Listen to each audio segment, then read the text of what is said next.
وہ ہماری red line تھا مگر تب وہ آزاد تھا، اس کا سیاسی مستقبل تاریک نہیں تھا۔ ہم اس کے گھر کے باہر جمع ہو کر ہلا گلا کرتے تھے۔ ملک بھر سے سیاستدان اور گاڑیوں میں ملازم بھر بھر کر زمان پارک لاتے تھے اور اپنی اپنی ٹکٹیں پکی کرتے تھے۔ پھر وہ گرفتار ہو گیا۔ ہمیں پھر بھی امید تھی وہ رہا ہو جائے گا، وہ باہر آئے گا اور پھر سے اپنی سیاست کرے گا۔ ہم پھر اس کے لیے مختلف احتجاجوں میں جاتے رہے۔ پھر آہستہ آہستہ قید کے ساتھ ساتھ ظلم اور جبر شروع ہو گیا اور اس کی جان کے در پہ آ گئے۔ اسے قید تنہائی میں ڈال دیا گیا۔ پہلے اس کی کوئی خیر خبر بہنوں کے ذریعے باہر آتی رہی۔ آہستہ آہستہ بہنوں سے ملاقات بند کر دی گئی۔ ہم نے مگر باہر اپنی سیاست جاری رکھی اور عہدوں کے لیے ایک دوسرے کو نیچا دکھاتے رہے۔ پھر خبریں آئیں اسے زہر دیا جا رہا ہے، اسے ختم کرنے کی کوشش ہو رہی ہے۔ پھر اس کی بہنیں ہر منگل اڈیالہ جیل کے باہر جو بھائی سے ملاقات کے لیے روتی رہیں، سخت سردی میں کبھی ٹھنڈا پانی تو کبھی لاٹھیاں برداشت کرتی رہیں۔ لیکن اس سے ہم میں سے کچھ جو اب بھی اس امید پر تھے کہ شاید وہ آزاد ہو ہی جائے گا، بہنوں سے اظہار یکجہتی کے نام پر اڈیالہ جاتے، ویڈیوز بنواتے، گروپوں میں بھیجتے اور میڈیا اور قیادت سے واہ واہ سمیٹتے رہے۔ پھر اچانک پتہ چلا کہ اس کی ایک آنکھ کی بینائی شاید ہمیشہ کے لیے ختم ہو جائے گی، شاید وہ اب کبھی خدا نخواستہ زندہ جیل سے باہر نہیں آ پائے گا۔ یہ سننا تھا کہ اس کے مٹھی بھر جان نثاران نے بے چین ہو گئے اور آپے سے باہر ہو گئے، قیادت کی طرف دیکھنے لگے۔ قیادت نے خود کو پارلیمنٹ ہاؤس کی بڑی دیواروں کے پیچھے خود کو محصور کر لیا۔ کے پی کے سے امیدیں تھیں مگر وزیر اعلیٰ سہیل آفریدی کو کے پی ہاؤس میں یرغمال بنا لیا گیا۔ سینکڑوں کارکنان اپنی مدد آپ کے تحت ثوابی سمیت کے پی کے مختلف علاقوں میں جمع ہوئے اور سڑکیں بند کر دیں، جو کئی روز سے بند ہیں۔ آج ہمیں کہا جا رہا ہے کہ اگر خان کی زندگی چاہتے ہو تو دھرنے ختم کرو، اگر خان کو زندہ دیکھنا چاہتے ہو تو خاموشی سے بیٹھ جاؤ، غاصب رجیم کے فیصلے قبول کرو، ظلم اور جبر ہوتا دیکھ کر انجان رہو۔ ہم جس مقصد کے لیے آئے ہیں ہمیں وہ مقصد پورا کرنے دو، اس کے راستے میں رکاوٹ ڈالو گے تو خان کو مار دیا جائے گا۔ وہ ہماری ریڈ لائن تھا، وہ ہماری ریڈ لائن تھا، لیکن اب جو ہو رہا ہے وہ پوری پاکستانی قوم کے سامنے ہے۔ عمران خان صاحب نے ایک بار پھر صرف اپنے ذاتی ڈاکٹر سے ملنے کا کہا ہے، جو ان کا آئینی اور قانونی حق ہے۔ جعلی حکومت اور ان کو لانے والوں کی ہٹ درمی سے شکوک و شبہات بڑھ رہے ہیں، جو کہ خطرناک ہے۔ ایسی حرکتوں سے ملکی حالات کو زبردستی خراب کیا جا رہا ہے۔ ہمارے کارکنان جو اپنی مدد آپ پرامن دھرنا دیے ہوئے ہیں، ان کا ایک ہی مطالبہ ہے کہ عمران خان صاحب کا ان کے ذاتی ڈاکٹرز اور فیملی ممبرز کی موجودگی میں بہترین علاج ہونا چاہیے۔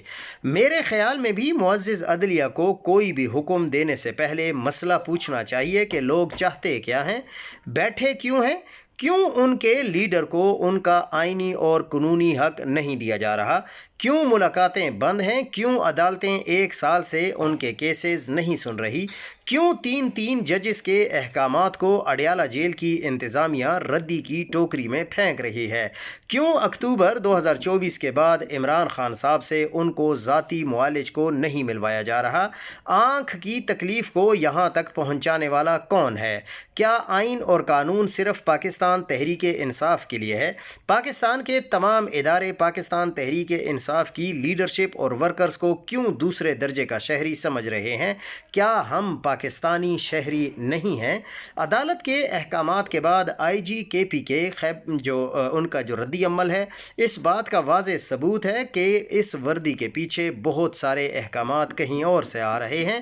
آئی جی وفاق کا نمائندہ ہوتا ہے اور جب ایک دہشت گردی سے متاثرہ صوبے میں باہر سے لائے گئے پولیس کے بڑے اور صوبے کے چیف ایگزیکٹو کو آمنے سامنے لایا کیا جائے تو حالات کو کس طرف لے جایا جا رہا ہے۔ یہ یاد رہے کہ ہم عمران خان صاحب کی صحت پر سیاست نہیں کرنا چاہتے اور انتہائی تکلیف کے باوجود بہت برداشت کا مظاہرہ کر رہے ہیں۔ یہ بھی ذہن میں ہو کہ عمران خان صاحب کروڑوں دلوں کی دھڑکن ہیں۔ پاکستانی عوام مزید ظلم برداشت نہیں کرے گی اور نہ ہی ہم ہاتھ پر ہاتھ دھرے بیٹھے رہیں گے۔ میرے پاکستانیوں یہ دو الفاظ ہمارے کانوں میں پچھلے 27 سال سے گونجتے رہے۔ ان الفاظ کی گونج اتنی دور تک سنائی دیتی رہی کہ وہ پاکستانی جو ایک دوسرے کی جان کے در پہ ہوتے تھے وہ ان دو الفاظ کے نیچے جمع ہوتے چلے گئے۔ ان دو الفاظ نے مذہب کو جوڑا، معاشرت کو جوڑا، لسانیت کو جوڑا، انسانیت کو جوڑا۔ وہ قوم جو دہائیوں سے بھٹکی ہوئی تھی اس کو ایک رستہ دکھایا، ایسا رستہ جو ان کے حقوق کی ضامن تھا۔ ان دو الفاظ کے ذریعے راستہ دیکھتے دیکھتے ہم اس حد تک پہنچ گئے کہ سامراج کو للکار دیا۔ تاریخ میں اللہ نے ہمیں سامراج کو للکارنے والی کئی مثالیں دے رکھی ہیں تاکہ ہم ان سے سبق حاصل کریں۔ ان دو لفظوں نے ہمیں وہ سبق بھی سکھایا۔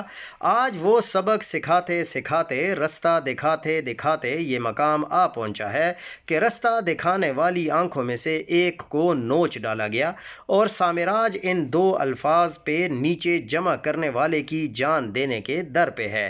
ہم نے پچھلے 2.5 سالوں میں اسے سیکھے ہوئے سبق پر چلتے ہوئے ہر ممکن کوشش کی، یہاں تک کہ ہمارا خون تک بہایا گیا۔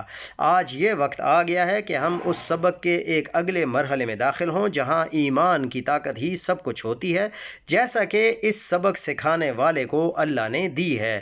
ہمیں ایمان کے اس جذبے کو جگانا ہوگا کہ جس میں 313 کے لشکر کو 1000 کے مقابلے میں بھی فتح نصیب ہوتی ہے۔ آج وہ سبق سکھانے والی آنکھیں ہم سب کی راہ دیکھ رہی ہیں۔ ہم اس کی قربانیوں کا صلہ تو نہیں دے سکتے، لیکن اب وقت آ گیا ہے کہ ہم اس کے سبق پر چلتے ہوئے اس کے بازو بنیں، ہم اس کی طاقت بنیں، ہم اس کی وہ والی آنکھیں بنیں کہ جیسے وہ دیکھتا ہے، جیسے وہ بھانپتا ہے۔ اٹھو اور ان آنکھوں کی تڑپ ہمارا اور تمہارا انتظار کر رہی